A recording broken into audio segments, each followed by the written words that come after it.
자, 11월 7일 장 마감 후에 이제 급소 관심주들 진단해 볼게요. 먼저 현대일렉트릭인데 어저께 이제 시초가 상승갭이 나왔죠. 요거 주의해야 된다고 했습니다. 이제 매물 털어먹는 흐름이 나왔고 오늘도 역시 마찬가지로 시초가 상승갭으로 시작을 했어요. 이러니까 어떻게 돼요? 매물 털어먹는 이제 음봉이 나왔다가 이제 다시 말아 올리면서 양봉으로 끝난 겁니다. 여기서 이제 음봉으로 이렇게 진행됐다가 쭉 밀어버릴 수도 있었어요. 그래서 이거는 뭐 함부로 이제 매매를 하는 게 아니고 타점을 잡아 본다면은 이렇게 밀렸다가 다시 회복을 시킬 때, 그리고 이평선을 수복했을 때 이 구간에서 들어갈 수 있을 겁니다. 그리고 이제 양봉으로 종료된 거죠. 그래서 요 구간 여기쯤에서 이제 대응을 해볼 수 있을 거예요. 자, 한편으로는 이제 여기 매물벽이 이렇게 강하게 버텨주고 있고 중장기 이평선들이 꽈배기로 꼬였다가 이제 발산하는 초입 구간이죠. 그리고 앞으로의 펀더멘탈 실적 전망도 괜찮은 편이기 때문에 여기서 이제 중장기 파동의 이제 어떤 시작 구간이 될 수가 있습니다. 그래서 이 구간에서 이제 단타를 쳐보기도 좋은 차트가 될 수가 있는 거죠. 근데 시가총액이 너무 이제 큰 편이고 10조 원대로 큰 편이고 여태까지 많이 올랐기 때문에 한 번에 시원시원한 시세를 이렇게 뿜어주기에는 좀 무리가 있겠죠. 그래서 좀 자잘하게 이렇게 등락을 거듭하면서 올라갈 가능성이 높습니다. 그래서 요거는 좀 방망이를 짧게 치고 이렇게 안전한 손익비 자리 지으면서 단기 대응을 하는 게 좋은 차트예요.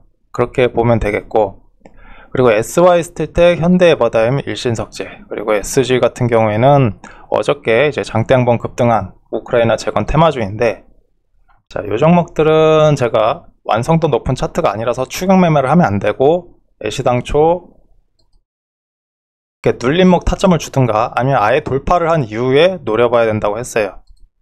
그래서 이제 오늘 어떻게 됐죠? 다들 급락이 나왔죠. 그래서 이제 단순한 수급 기대감이면은 예상치 못할 급등락이 나오기 때문에 함부로 매매를 하면 안 됩니다. 그래서 오늘 이제 에버다임은 급락했고 일신석재도 마찬가지고 SY스틸텍도 견조하게 버티긴 했지만은 역시 급락하는 모양새, 돌파를 하려다가 좀 실패를 한 모양새죠. 그래서 이 종목들은 이제 눌린 구간에서의 지지받고 턴하는 흐름을 노려봐야 되는 차트라고 볼 수가 있겠고, SY스틸텍은 시간으로 살짝 상승으로 끝나는데 요거는 좀 애매해요.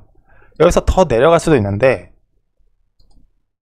여기서 갑자기 급등을 시켜버리면서 요 이평선들을 이렇게 땡겨오면서 지지받는 차트로 결과적으로 만들 수가 있어요.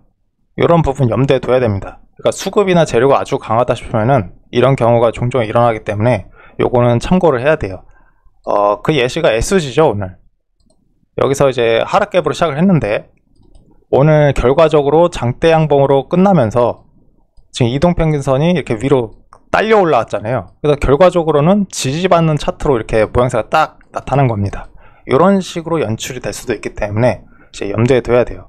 그래서 이제 기본적으로는 눌림목을 노려야 되지만은 SY스틸텍 같은 경우는 단기적인 대응을 해야 될 수도 있다. 이렇게 보면 될 것 같고, 에버다임이랑 일신석재는 눌림목, 손익비 자리를 노려야 됩니다. SG 같은 경우는 이제 돌파를 해줬어요. 근데 한편으로는 이제 단타꾼들이 다 주목을 하고 있죠. 오늘도 사실 너무 좀 과하게 올린 감이 있습니다. 올렸다가 이제 두들겨 맞고 이렇게 내려온 모습이죠. 그리고 여기서도 저항선이 이렇게 딱 버티고 있고, 그래서 이제 단타꾼들이 많이 개입을 했기 때문에 여기서 매물 폭탄이 이렇게 갑자기 나올 수도 있어요. 그래서 여기서 이렇게 다시 이렇게 조정 갈 수도 있고, 아니면 매물 소화라고 다시 올릴 수도 있습니다. 그래서 어느 정도 이제 경계선이기 때문에 그래서 단기 대응이 필요해요. 그래서 이제 여기서 제가 이제 올라간다 내린다 이런 식으로 얘기 못하고 단기적인 대응의 영역이다 이렇게 얘기를 하는 겁니다. 이게 이제 완성도 높은 패턴주였으면은 이제 상방에 대한 예측 신뢰도가 높았을 텐데 괜찮은 차트긴 하지만 그 정도 급까지는 아니에요. 그래서 저도 이제 가타부타 얘기는 못하겠고 좀 흐름을 봐야 된다, 그러면서 대응을 해야 된다 라고 이제 평가를 할 수 있겠네요. 그리고 한국 화장품 같은 경우에는 오늘 이제 지지 라인까지 내려왔어요. 이제 지지 구간이죠. 그래서 여기서 지지 테스트를 한 이후에 지지 확인되고 턴하는 시점에 잡아볼만 합니다.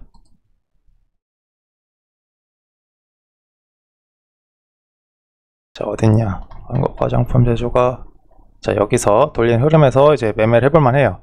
기본적으로는 차트 완성도가 그렇게 높은 편은 아니에요. 그러니까 중장기 상방 우상향 잠재력은 있는데 완성도가 높진 않아서 올랐다 내렸다 합니다. 그래서 이것도 방망이를 짧게 쥐고서 단기적으로 발라먹어야 되는 차트로 보고 있어요. 뭐 여기서 이걸 돌파를 한 다음에 추세적으로 쭉 올라갈 확률도 있긴 한데, 글쎄요, 요거는 제가 예측할 수가 없네요. 여기서 이제 완성도가 좋았으면 예측 신뢰도가 높아지는데, 그렇지 않기 때문에 뭐 그런 불확실성에 뭐 추세가 쭉 올라갈 거다, 좀 비중을 실어서 베팅하기는 좀 어렵겠죠. 그래서 요거는 그냥 내려왔을 때 밑에서 손익비 자리에서 매매하는 그런 전략이 좋을 수 있습니다. 자, 진양제약 같은 경우는 이제 위아래 꼬리 달린 캔들이 발생했죠. 이런 경우에는 도 아니면 모식으로 전개가 됩니다. 위로 가든지 하방으로 꺾이든지. 그래서 오늘 하방으로 꺾였네요. 그렇지만은 밑에 아직도 지지 라인이 촘촘하게 버텨주고 있고, 그래서 여기서 지지 테스트를 한 이후에 다시 돌려내면은 이제 시세가 다시 나올 가능성이 있긴 해요. 뭐 소형 주고 일단 뭐 거래 대금도 그렇게 큰 편은 아니라 가지고 뭐 매매하기가 쉽지는 않지만은 어쨌든 교보제 차트로도 두고 볼 만한 종목입니다. 그래서 이것도 보고 있는 종목 중에 하나고, 그리고 라이프 시멘틱스. 자, 요것도 위아래 꼬리 캔들이 달렸죠. 그래서 오늘 장중에 제가 경계선 구간이라고 얘기를 했어요. 자, 경계선 구간.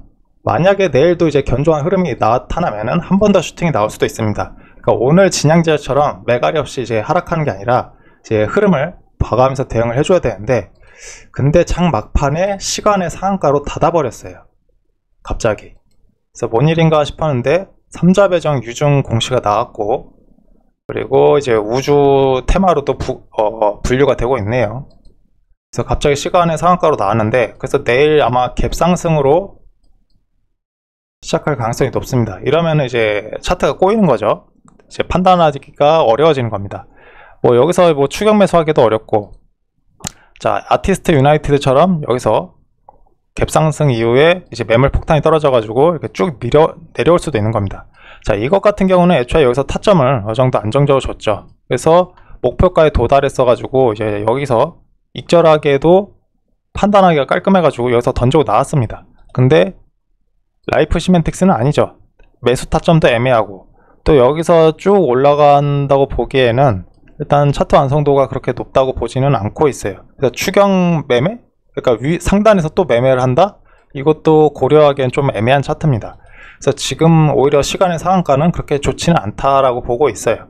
그냥 원래 계획대로 여기서 좀 견조한 흐름을 만들어 줬으면 괜찮았을 텐데 좀 애매해졌네요. 그래서 요거는 그냥 모니터링 하는 정도로 교보제 차트로 보고 있습니다. 자, 그리고 YJ링크랑 세트랙 I, 요것들은 뭐 눌림목 매매 종목들은 아닌데 그냥 단기 상방으로 좀 더 튈 수 있는 그런 종목들로 보고 있어요. 다만 뭐 예측 신뢰도가 높은 건 아니고 단기적으로 한번 단타를 쳐볼 수 있다, 뭐 이런 정도로 보고 있습니다. 지금 시간으로는 하락을 했는데 뭐 내일 하락으로 이렇게 떴다가 다시 말아 올릴 수도 있는 거고, 흐름을 봐가면서 대응할 수도 있는 차트라고 보고 있어요. 뭐 메인급으로 매매할 만한 종목들은 아니고, 만약 단타를 염두에 둔다면은, 단기적인 대응을 염두에 둔다면은 대응의 영역에 있는 종목이므로 고려해 볼 수는 있겠다, 이렇게 볼 수 있겠죠. HVN 같은 경우는 좀 위험합니다. 요거는 뭐 관심 종목이라서 여기다가 둔 게 아니고 한번 같이 코멘트 하려고 이렇게 둔 건데, 마침 이제 시간의 하락으로 끝났네요. 이거 같은 경우는 애초에 이제 강하게 치고 올라갈 거였으면은 상한가로 이렇게 닫아줬어야겠죠. 근데 막판에 이제 매물이 이렇게 툭 나오면서 음봉으로 끝났잖아요. 그리고 많이 올랐고 여기서 이제 단탁분들이 개입을 많이 했기 때문에 갑자기 매물 폭탄이 떨어질 수 있어요. 이런 거는 단타를 하더라도 고려의 대상이 아닙니다. 이렇게 좀 밑에서 견조하기 시작하는 것들, 이런 것들이 좋겠죠. 끝나도 이제 이렇게 양봉으로. 근데 요거는 너무 많이 올랐고, 만약에 이걸 매매한다고 하면은 다시 이렇게 눌림 줄 때 뭐 여기까지 내려온다 하면은 뭐 눌림 낙폭이 크긴 하지만 여기서 다시 한번 또 스윙 타점을 노려볼 수 있겠죠. 아니면 아예 여기 저항 매물대를 쫙 뚫어버리고 뭐 여기서 이렇게 눌림목 수량 구간 만들어주면은 여기서도 한번 매매를 해볼 수 있을 거예요. 근데 이거를 예측하려고 지금 매매할 수는 없잖아요. 그죠?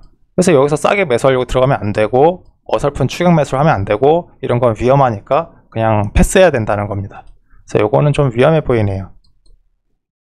그래서 지금 급소 구간에 있는 거는 SG, 그리고 한국화장품, 에버다임, 일신석재, SOS텍은 좀 기민하게 단기 대응을 해야 될 수도 있을 것 같네요. 이 정도로 보고 있습니다.